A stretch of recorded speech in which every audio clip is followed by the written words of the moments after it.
नमस्कार, स्वागत है आपका कमोडिटी नाउ में, जहां हम आपको कमोडिटी मार्केट की तमाम बड़ी खबरें तो बताते ही हैं, साथ ही आपके लिए लेकर आते हैं पोजिशनल, इंट्राडे और लॉन्ग टर्म के हिसाब से बेहतरीन कॉल्स। और आज हमारे साथ दो मेहमान होंगे जो आपको ट्रेडिंग कॉल्स देंगे और साथ ही कमोडिटी मार्केट का पूरा आउटलुक बताएंगे। हमारे साथ ट्रेडबुल सिक्योरिटीज़ के भाविक पटेल हैं और सुगंधा सचदेव हैं रेली गियर कमोडिटी की। आप दोनों ही मेहमानों का स्वागत है। साथ ही हमारे साथ शो में आगे होंगे भार्गव वैद साहब जो BN वैद एसोसिएट से हैं, और साथ ही अनियन, पोटैटोज और टमाटर के ऊपर में बात करने के लिए, इसके प्राइसेस जिस तरह से बढ़ रहे हैं खास करके टमाटर के, उस पर बात करने के लिए हमारे साथ होंगे राजेंद्र शर्मा जो एक ट्रेडर भी है और साथ ही आलू प्याज जो एसोसिएशन है आलू प्याज का जो नॉर्थ इंडिया का, उसके वो महासचिव जनरल सेक्रेटरी भी है। आप सभी मेहमानों का ET नाउ स्वदेश की इस खास पेशकश में स्वागत है।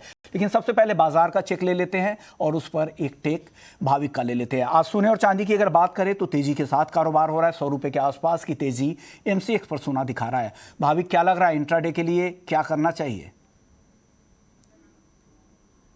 यूएस का मार्केट बंद है क्योंकि उधर हॉलीडे है, तो आई थिंक ज़्यादातर मूवमेंट नहीं दिखने को चाहिए। पर ओवरऑल जिस हिसाब से कल थोड़ी बहुत गिरावट के बाद बेस बना है, तो I think by and dips की स्ट्रेटेजी रखनी चाहिए इंट्राडे में गोल्ड में। तो जहां पे दिसंबर कॉन्ट्रैक्ट 47,500 से 480 के करीब आता है। क्या लगता है गोल्ड में आज 100 रुपए की तेजी है, यूएस मार्केट आज बंद है थैंक्स गिविंग डे के मौके पर, आप क्या करना चाहेंगी आज?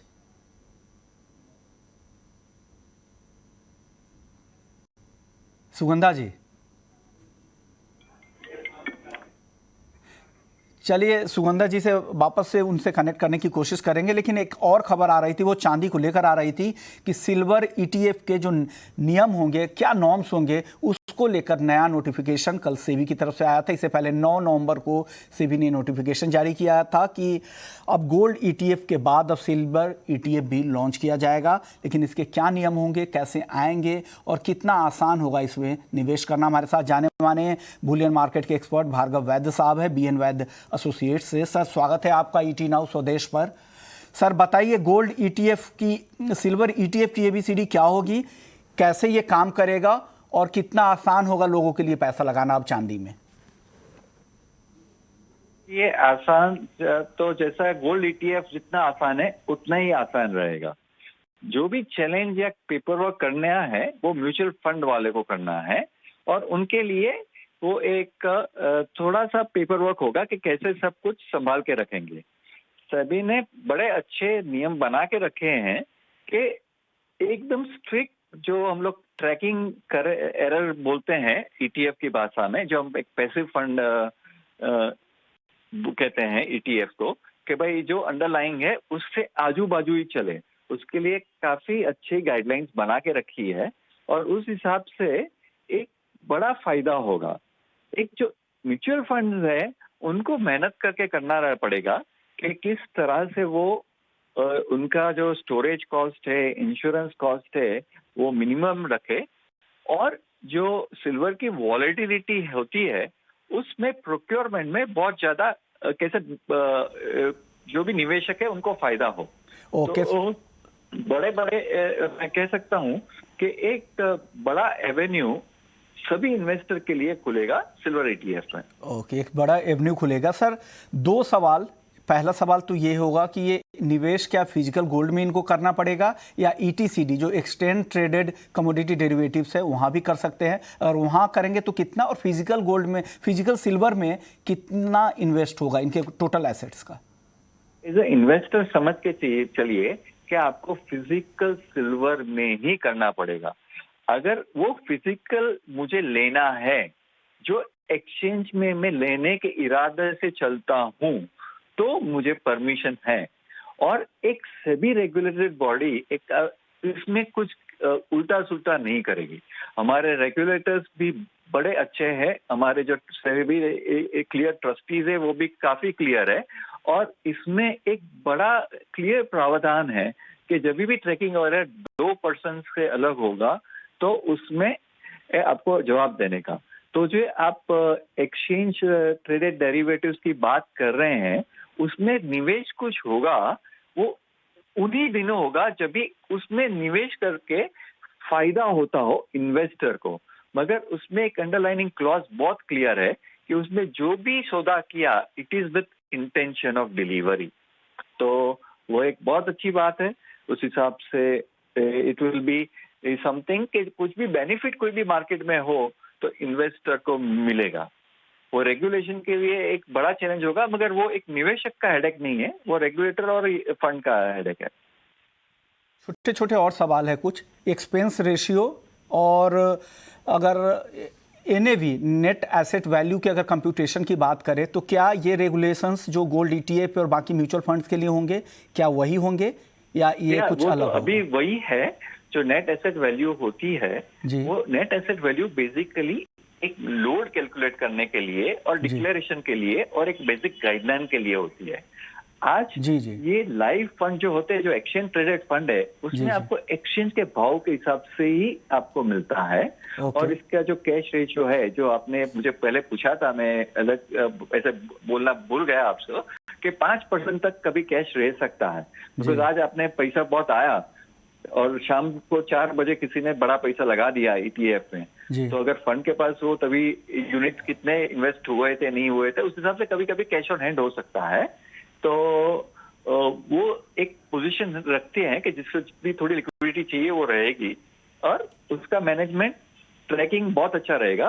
और एक्सचेंज रेशियो जो एक लोड है वो कैलकुलेशन के लिए भी जो गाइडलाइन है, अभी एक नॉन डिस्प्यूटेड गाइडलाइन जिस तरह से ईटीएफ में वही चलाई है, तो अंडरस्टैंडिंग बहुत इजी रहेगा। अगर अपना स्पॉट एक्शन चल जाए, एक आ जाने के बाद हम बोल सकते हैं कि स्पॉट एक्शन लो, अभी अपने पास वो सिस्टम रेडी नहीं है। ओके सर, मान लीजिए फंड हाउस कोई चला रहे हैं, उनके पास 1000 करोड़ का अगर फंड है तो वो कैसे निवेश करेंगे? सिल्वर के किस, फिजिकल में कितना करेंगे, ईटीसीडीज में कितना?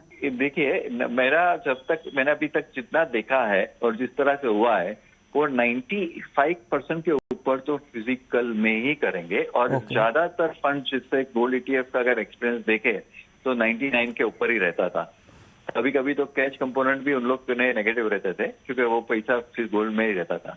इसमें सिल्वर में एक ऐसा हो सकता है कि कभी मैं 2-3% या 3-4% मेरा बाइंग में डिलीवरी एक्शन में डेरिवेटिव में रखूं जिसमें फायदा होता है इन्वेस्टर को, तो वो रहेगा। इसमें इन्वेस्टर के 2 पैसे बचेंगे ही। ओके शुक्रिया बैस साहब, आपने वक्त निकाला और सिल्वर ईटीएफ की पूरी एबीसीडी, क्या बारीकियां होंगी ये बात की, और आगे भी जब भी इस पे नियम हो 9 दिसंबर तक ये नियम सारे लागू होने हैं, तो इस पर आगे भी आपसे बात होती रहेंगी। हमारे साथ सुगंधा सचदेव है। सुगंधा जी, ये सिल्वर ईटीएफ की तैयारी पूरी हो गई, नए नियम भी अब आ गए हैं। 9 नवंबर को पहला नोटिफिकेशन आया था, कल दूसरा नोटिफिकेशन भी आ गया। क्या सिल्वर ईटीएफ में लिक्विडिटी के लिए क्या तैयारी होगी? क्या पर्याप्त लिक्विडिटी मिलेगी? क्या इसके लिए जो मार्केट मेकर्स होते हैं, क्या उनको रिक्रूट करना पड़ेगा फंड हाउसेस को? गुड मॉर्निंग विश्मोहन, मुझे नहीं लगता कि मार्केट मेकर्स को रिक्रूट इनिशियली करना पड़ेगा, बिकॉज मुझे लगता है इन्वेस्टर फ्रेटर्निटी काफ़ी सालों से सिल्वर ईटीएफ की काफ़ी वेट कर रही है और इसमें मुझे लगता है बहुत ज़्यादा एक्साइटमेंट रहेगी, बहुत एक्सट्रीम पार्टिसिपेशन गोइंग फॉरवर्ड देखने को मिल सकता है। हो सकता है स्टार्टिंग के डेज में वॉल्यूम्स थोड़ा ग्रेजुअली पिकअप करें, बट येस सिल्वर ईटीएफ की काफ़ी सालों से वेट है। एंड सिल्वर में अगर हम रिटर्न्स भी देखें पिछले साल, इस साल काफ़ी डिसमल रिटर्न्स रहे हैं सिल्वर में, बट पिछले साल के रिटर्न्स देखें तो ऑलमोस्ट 45% तक के रिटर्न्स ही हैं। सो इन्वेस्टर्स के पास एक ये बहुत अच्छा रूट मिलेगा, एक silver futures, silver physical, silver coins और बार्स में जो इन्वेस्टमेंट होती है वो अब सिल्वर ईटीएफ में आएगी। ग्लोबली भी हमने ट्रेंड देखा है कि सिल्वर ईटीएफ में बहुत स्ट्रॉन्ग डिमांड पिछले साल देखने को मिली, स्पेशली इन्वेस्टमेंट डिमांड। सो मुझे लगता है इस साल भी ऐसा, जैसा ही सिल्वर ईटीएफ स्टार्ट होते हैं, लॉन्च होते हैं, जरूर एक अच्छा पिकअप देखने को मिलेगा and gradually this product will pick up. Silver bye it's nature is very volatile और ये गोल्ड को भी ट्रैक करती है और बेस मेटल्स को भी ट्रैक करती है। और आने वाले सालों में सिल्वर की यूसेजेस भी काफ़ी ज़्यादा बढ़ने वाली है because of the green energy transition, और सिल्वर का जो यूसेज है वो सोलर पैनल्स में भी काफ़ी ज़्यादा बढ़ने की एक्सपेक्टेशंस है। सिल्वर की माइन सप्लाई भी ग्रेजुअली श्रिंक कर रही है, सो इससे सिल्वर ओवरऑल काफ़ी ज़्यादा डिमांड में रहने की एक्सपेक्टेशंस है। And silver ETF is a very viable option to invest in silver on the exchange platform. मुझे लगता है यहाँ पर मार्केट मेकर्स को रिक्रूट करने की अभी जरूरत नहीं पड़ेगी। Liquidity should not be an issue going forward. अगर हम थोड़ा सा लंबा टाइम फ्रेम देखें, इनिशियल डेज में ये जरूर हो सकता है, पर ऐसा नहीं होगा। Okay, So we are very positive about the launch of silver ETF. Okay long awaited product रहेगा ये। ओके, सिल्वर ईटीएफ को बेहतर रिस्पांस मिलने की उम्मीद है, मार्केट मेकर्स की जरूरत नहीं होगी यहाँ पर। भाविक, आपको क्या लगता है किस तरह के रिस्पांस की उम्मीद आप सिल्वर ईटीएफ को कर रहे हैं? जी मुझे भी लग रहा है कि अच्छा होगा। इनफैक्ट काफ़ी साल से ये we were waiting for silver ETF, क्योंकि अंतर्राष्ट्रीय बाजार में देखें तो वहाँ पे सिल्वर ईटीएफ था, यहाँ पे कोई ऑप्शन नहीं था। तो अगर आप फिजिकल सिल्वर लेते हैं तो आपको स्टोरेज कॉस्ट की भी रहना चाहिए, उसकी भी एक्सपेंस होती है। तो ये एक अच्छा अल्टरनेटिव इन्वेस्टमेंट है कि जहाँ पे अगर आपको फ्यूचर नहीं लेना पर फिजिकल लेना है तो उसके अलावा आप सिल्वर ईटीएफ में इन्वेस्ट कर सकते हैं। और सिल्वर ईटीएफ में ये भी है कि आप एसआईपी की वजह से भी कर सकते हैं कि जहाँ पे थोड़ी डिप आती है तो आप थोड़ा और एक्यूमुलेट कर सकते हैं। तो it is a good source of investing in silver. और मुझे भी लग रहा है कि एटलीस्ट थोड़े थोड़े अगर आगे जाके अगर हम टाइम करेंगे तो पिकअप वॉल्यूम होगा। जैसे जैसे लोगों को पता चलेगा कि सिल्वर ईटीएफ है तो आई थिंक वो निवेश करना ज़्यादा प्रेफर करेंगे। ओके, तो ये है सिल्वर ईटीएफ की बात। चलिए अब वायदा बाजार की ओर वापस लौटते हैं। सुगंधा जी, गोल्ड और सिल्वर आज के लिए आपको कैसा लग रहा है, कहाँ ट्रेड करने की सलाह देंगी आप? विश्वमोहन, अगर गोल्ड एंड सिल्वर की प्राइसेस की बात करें तो हमने ऑलरेडी इस वीक काफी करेक्शन आते हुए देखी है, और कल फेड के मिनट्स में फेड ने काफी हद तक इंडिकेट किया है that they are willing for quicker asset tapering, और इंटरेस्ट रेट हाइक भी जल्दी हो सकते हैं because inflation is running hot. So ये स्लाइटली नेगेटिव है गोल्ड के प्राइसेस के लिए एंड सिल्वर के प्राइसेस के लिए भी।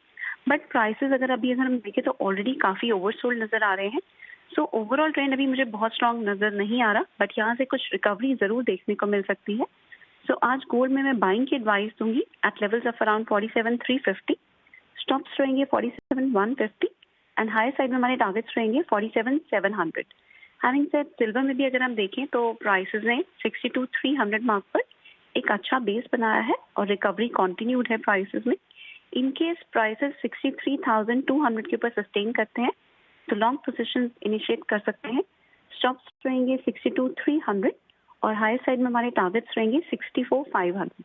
हैविंग सेड, अभी मुझे लगता है हायर लेवल से वापस से भी सेलिंग प्रेशर देखने को मिलेगा एंड गोल्ड के प्राइसेस बॉटम आउट कर सकते हैं towards level of around 46,900। And silver के प्राइसेस की बात करें तो 61,500 के आसपास मुझे लगता है जो रीसेंट करेक्शन का फेज है ये पूरा होगा। सो कॉशियसली ट्रेड करें। इंट्राडे के लिए पॉजिटिव बायस है, बट नियर टर्म आउटलुक अभी भी नेगेटिव है। हायर लेवल से वापस से सेलिंग प्रेशर देखने को मिल सकता है। डॉलर इंडेक्स में हमने काफी ज्यादा राइज आते हुए देखा है। आज डॉलर इंडेक्स में कुछ सॉफ्टनेस देखने को मिल रही है जो गोल्ड एंड सिल्वर के प्राइसेस में रिकवरी को सपोर्ट कर सकती है। ओके, तो ये व्यू है गोल्ड और सिल्वर पे। चल, कच्चे तेल को लेकर सुगंधा जी आपका व्यू क्या है? कच्चे तेल पर आज दबाव दिख रहा है, $82 के आसपास ब्रेंट क्रूड का भाव है। यहाँ पर अगर एमसीएक्स क्रूड के अगर ताज़ा भाव पे अगर ट्रेड करने की आप क्या सलाह देंगे? अगर मैं ताज़ा भाव की बात करूँ तो मुझे लगता है थोड़ा वेट करना चाहिए। आज का रुझान मुझे स्लाइटली नेगेटिव नजर आता है। अभी हमने देखा कि मेजर कंज्यूमिंग नेशंस ने अपने स्ट्रैटेजिक पेट्रोलियम रिजर्व से ऑयल को रिलीज किया। It was less than expectations. उसी वजह से हमने क्रूड ऑयल के प्राइसेस में $75 और बैरल से एक स्ट्रॉन्ग रैली आते हुए देखी और 5600 मार्क एक बहुत स्ट्रॉन्ग सपोर्ट की तरह वर्क किया। In fact last week also I had mention these levels कि जब तक $75 मार्क होल्ड है for WTI crude and 5600 mark domestic market में होल्ड है, प्राइसेस रिकवरी शो करेंगे एंड वैसा ही हमने देखा है मार्केट में। बट अभी मुझे लग रहा है जो यूरोप में केसेस बढ़ रहे हैं कोरोना वायरस से, उससे डिमांड काफी हद तक हर्ट हो सकती है एंड ओपेक भी अपना सप्लाई रिस्पॉन्स चेंज कर सकता है because of the release from strategic petroleum reserve. So next week की ओपेक की मीटिंग की तरफ मार्केट की काफी ज्यादा नजर रहेगी और मुझे लगता है आज के सेशन के लिए क्रूड ऑयल में सेलिंग करके चल सकते हैं at levels of around 5890। Stops रहेंगे 5980 एंड डाउन साइड में हमारे टारगेट्स रहेंगे 5780। 5780 के टारगेट के लिए आप बेच सकते हैं, 5980 का स्टॉप लॉस लगा ले। भाविक, आपको भी क्या लगता है, बेच कर ही जाना चाहिए क्रूड को आज इंट्राडे के लिए? जी इंट्राडे बेच सकते हैं, पर मुझे नहीं लग रहा कि ज़्यादा हमें बिकवाली इनफैक्ट नियर टर्म में देखने को मिलेगी, क्योंकि जैसे यूएस ने जो स्ट्रेटेजिक रिजर्व किया है 50 मिलियन, वो मार्केट से एक्सपेक्टेशन से कम है। I think next week OPEC की जो मीटिंग होने वाली है उसमें भी एक्सपेक्टेशन है कि वो ऑयल प्रोडक्शन रेज नहीं करेंगे। और सही अगर मार्केट न्यूज़ देखें तो इनफैक्ट सऊदी अरेबिया और एक दो कंट्रीज है जिसके पास स्पेयर कैपेसिटी है, बाकी अफ्रीका के कोई कंट्रीज के पास स्पेयर कैपेसिटी नहीं है, तो अगर वो चाहे तो भी इनफैक्ट ऑयल प्रोडक्शन बढ़ा नहीं सकते। और यूएस के क्रूड की बात करें, शेल इंडस्ट्रीज, तो वो लोग भी बढ़ा नहीं रहे हैं प्रोडक्शन। तो आई थिंक नेट नेट हमें लग रहा है कि एटलीस्ट 2022 में ज़्यादा ओवर सप्लाई नहीं होगी। तो वी आर नॉट एक्सपेक्टिंग कि मेजर करेक्शन हो सकता है। हाँ, इंट्राडे थोड़ा बहुत सेंटिमेंट नेगेटिव है, तो इंट्राडे थोड़ा बेच के चल सकते हैं कि जहाँ पे दिसंबर कॉन्ट्रैक्ट 5880 के करीब आता है, तो वहाँ से शॉर्ट कर सकते हैं। टारगेट रख सकते हैं 5800 का, और स्टॉप लॉस रख सकते हैं इंट्राडे 5950 का। चलिए कुछ बेस मेटल्स की भी बात करें, जहां पर कॉपर को छोड़ ज़्यादातर मेटल्स में आज हल्की तेजी दिख रही है। बेस मेटल्स में कुछ पसंद आ रहा है सुगंधा जी आपको आज के लिए? यस विश्वमोहन, मैं दो बेस मेटल्स को प्रेफर करूंगी, बट एक मिक्स ट्रेंड देखने को मिलेगा। कॉपर की प्राइसेस में हमने ऑलरेडी काफी स्ट्रॉन्ग गेन्स आते हुए देखे हैं, बट वहीं अगर हम देखें तो जो कैश प्रीमियम चाइना में काफी ज्यादा बढ़ गए थे, वो कल के सेशन में हमने प्रीमियम्स में एक शार्प फॉल आते हुए देखा है, जिससे लग रहा है जो सप्लाई टाइटनेस है वो कुछ हद तक कम हो रही है। सो ये कॉपर की प्राइसेस को कुछ हद तक सप्रेस कर सकता है। सो मुझे लगता है कॉपर में करंट लेवल्स पे सेलिंग करके चल सकते हैं at levels of around 752, selling करके चल सकते हैं। स्टॉप्स रहेंगे 750, 6.50 on the high side. Down side में हमारे टारगेट्स रहेंगे 745। वहीं इसके साथ साथ मुझे निकल में बाइंग की अपॉर्चुनिटीज नजर आती हैं। निकल के प्राइसेस ने 1555 मार्क पर एक बहुत अच्छा बेस बनाया है, और वहीं से हमने एक स्ट्रॉन्ग रैली आते हुए देखी है। अगर प्राइसेस स्लाइटली कूल ऑफ होते हैं towards level of around 1580 to 85, दोबारा से बाइंग करके चल सकते हैं। स्टॉप्स रहेंगे 1565 एंड हाई साइड पे हमारे टारगेट्स रहेंगे 1620। सो निकल में बाइंग की एडवाइस रहेगी, बट वहीं कॉपर में सेलिंग करके चल सकते हैं। हुए बेस मेटल्स पे सुगंधा जी का। चलिए बने रहिए सुगंधा जी, आप भी, और भाविक आपसे आप लोग के पास आएंगे, लेकिन उससे पहले एक चेक ले लेते हैं। जिस तरह से सब्जियों के दाम बढ़ रहे हैं, खास करके टमाटर के दामों में तेजी आई, और साउथ के स्टेट्स में तो 100 रुपये किलो के भी ऊपर चला गया। हमारे साथ राजेंद्र शर्मा जी है, जो महासचिव है आलू प्याज व्यापारी संघ के, और नॉर्थ इंडिया का ये संघ है। सर, क्यों तेजी आ रही है टमाटर के भाव में, और कब तक आपको उम्मीद है इसमें नरमी की? टमाटर में जो तेजी आ रही है वो सिर्फ इसलिए है कि बरसातें जो अगस्त आखिर तक खत्म हो जाती हैं, सितंबर, अक्टूबर और नवंबर तक में होती रही हैं, और उसके कारण जो हाईली पेरिशेबल चीजें हैं जैसे टमाटर है, इन चीजों में भारी नुकसान हुआ है, और उसके कारण टमाटर तेज है। और अभी भी बरसातें हो रही हैं, तो उसके कारण जब तक बरसातें नहीं रुकेंगी तब तक ये बाजार तेज ही रहेंगे टमाटर में। तो सर, क्या एक महीने बाद अगर आपको लग रहा है कि कुछ नई फसलें आएंगी, कुछ नई आवक से दाम क्या स्थिर होंगे, आपको क्या लग रहा है? हाँ, बिल्कुल हो जाएंगे। लोकल फसलें आ जाएंगी महीने भर में, ओके, काफी जोर से, और उससे होंगे। लेकिन ये सब चीजें इसी बात पे डिपेंड करता है कि बरसात का क्या रहता है, और बरसात में भी जितना किसान, इस बार किसानों ने पिछले 2-4 साल से क्या किया है कि डीजल पाइप ले लिए मोटे मोटे और प्लास्टिक के, और खेत में पानी भरता है तो वो पाइप लगा के डीजल की मोटर चला देते हैं और पानी भी निकालते हैं। ओके। लेकिन वो डीजल इतना महंगा होने के कारण गरीब किसान या आम किसान उसे कर नहीं पा रहा। महंगे जो अमीर किसान है वो तो निकाल दे रहे हैं पानी, बाकी वो निकल नहीं पा रहा। ओके। तो सरकार को किसानों को कुछ सब्सिडी, कुछ और जैसे 500 रुपए महीना की बजाय बढ़ानी चाहिए, और ऐसे हालात में जहां खराबी होती है वहां सरकार को तुरंत फैसला लेके हाथों हाथ उनको मदद करनी चाहिए, जिससे वो अपनी फसल बचा सके या दोबारा लगा सके। ओके। अगर ऐसा सरकार नहीं करती है तो ये सरकार के हाथ नहीं है काम, फिर तो ये बरसात के हाथ है। बरसात होगी और लोगों को बहुत भारी पैसा देना पड़ेगा।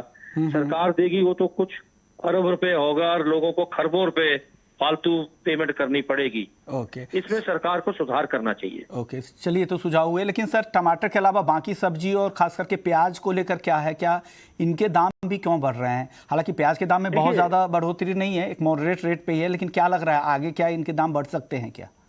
नहीं, प्याज के दाम बिल्कुल नहीं बढ़ेंगे जी। प्याज का दाम जो चल रहा है इससे कम ही होगा, क्योंकि वो जो सरकार ने एक फैसला लिया था कि हम स्टॉक लिमिट हटा देते हैं, तो अभी तो मल्टीनेशनल्स आए नहीं है, बड़े बड़े प्लेयर आए नहीं, परंतु छोटे जो डरते थे, जो हमारे व्यापारी और किसान स्टॉक करते थे, उनके बीच से डर निकल गया और इस साल उन्होंने अपनी फसल नहीं बेची और मिलजुल के व्हाट्सएप पे वो डाल के मैसेजेस प्याज ना बेचने के या तेज रेट पे बेचने का किया। मुझे पता नहीं कंपटीशन कमीशन ऑफ इंडिया क्या करता रहा, जी जी। ऐसे व्हाट्सएप उसकी नजर में क्यों नहीं आए, क्यों नहीं उन लोगों के खिलाफ कार्रवाई की गई।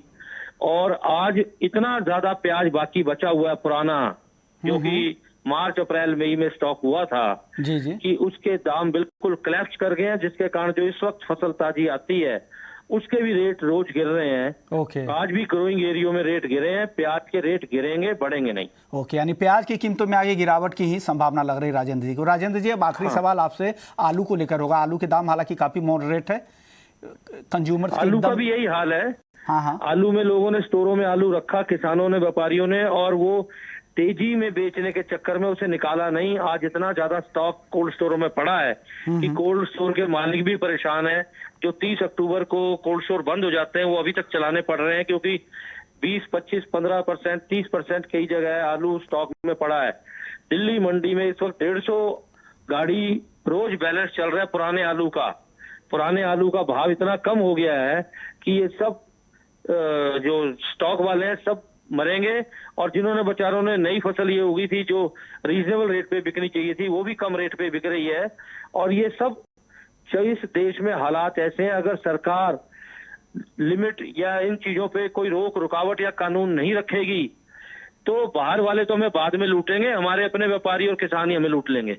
ओके, तो ये भी था इनका आलू का कि आलू के किसानों को नुकसान हो रहा है, स्टॉक काफ़ी ज़्यादा है, दाम लगातार गिर रहे हैं और आगे भी गिरेंगे। प्याज को लेकर भी यही राजेंद्र जी को लगता है कि आगे प्याज के दाम और गिरेंगे, लेकिन टमाटर में कुछ दिनों तक राहत मिलने की उम्मीद नहीं है, क्योंकि बेमौसम बारिश से यहाँ पे टमाटर की आवक कम हो गई और फसलों को नुकसान भी हुआ है। शुक्रिया राजेंद्र जी, आपने वक्त निकाला ईटी नाउ स्वदेश के लिए। चलो वापस से वायदा बाजार की बात कर लेते हैं, एग्री बाजार का रुख कर लेते हैं, जहां पर अगर मसालों की बात करें तो आज यहां पर दबाव है। मसालों में क्या लग रहा है भाविक आपको? स्पाइसेस में कुछ पसंद आ रहा है ट्रेडर्स के लिए? जी विश्वनाथ, स्पाइसेस में अगर देखें तो एक थोड़ा धनिया है कि जो आज के दिन अगर देखें तो एक थोड़ा पॉजिटिव व्यू दिखा रहा है, और ओवरऑल भी अगर ट्रेंड देखें तो थोड़ा अच्छा ही चल रहा है। तो आई थिंक धनिया 87-80 के करीब आता है, अभी तो फिलहाल 89-50 है, क्योंकि ऑलरेडी प्राइसेस काफ़ी रन अप हो चुके हैं। तो थोड़ा डिप आता है 87-50 से 87-80 के करीब, तो वहाँ से एक बार मैं पोजिशनली बाय करने की रिकमेंडेशन करूँगा 9000 के टारगेट के लिए, और स्टॉप लॉस रख सकते हैं 8600 का। कॉटन को लेकर क्या व्यू है भाविक आपका? किसका लेकर? Cotton sir. कॉटन की बात करें तो ऑलरेडी कॉटन में हमने अच्छी रनअप दिख चुकी है, और आगे जाके भी अगर देखें तो आई थिंक ओवरऑल अभी भी मुझे लग रहा है कि कॉटन में बिकवाली नहीं आएगी जब तक एटलीस्ट 30,000 का लेवल नीचे नहीं जाएगा। तो कॉटन में भी बाय ऑन डिप्स की स्ट्रेटजी रखनी चाहिए जब तक 30,000 नहीं आता। इनफैक्ट इंट्राडे 32,000 के करीब आता है तो वहाँ से लॉन्ग कर सकते हैं 33-34,000 के टारगेट के लिए, और स्टॉप लॉस मेंटेन कर सकते हैं 30,000 का क्लोजेस बेसिक पे। ओके, तो ये व्यू है एग्री मार्केट पे, कॉटन पे और कोरिएंडर, ये दो काउंटर्स इनकी तरफ से। शुक्रिया भाविक जी आपका, सुगंधा जी आपका, आप दोनों ने वक्त निकाला ईटी नाउ स्वदेश के लिए और कमोडिटी नाउ के दर्शकों को तमाम तरह के ट्रेडिंग कॉल्स और आउटलुक कमोडिटी मार्केट का बताया। तो कमोडिटी नाउ में फिलहाल इतना ही, लेकिन आप बने रहिए ईटी नाउ स्वदेश के साथ।